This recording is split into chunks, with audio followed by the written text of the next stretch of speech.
4 август жергілікті сағат 18:00 бойынша Бейрутта портта взрыв болды. Сол взрыв бойынша мына біздің дипломатиялық миссиямыздың офисін түгелдей қиратып жіберді. Взрывная волна. Мына жерде барлығы қиратылды. Мына төменде төбелердің барлығы қиратылып түсіп қалды. Әзірше дипмиссия қызметкерлерінің барлығы жағдайы жақсы. Ешқандай жарақат алмаған.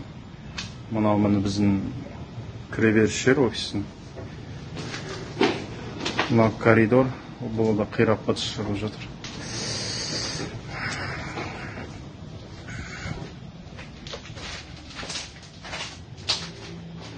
Ортадағы офис.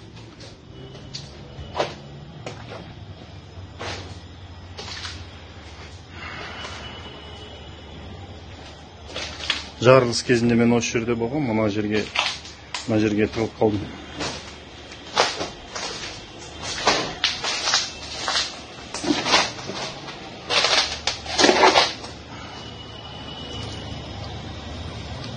Стеклолардың барлығы дала.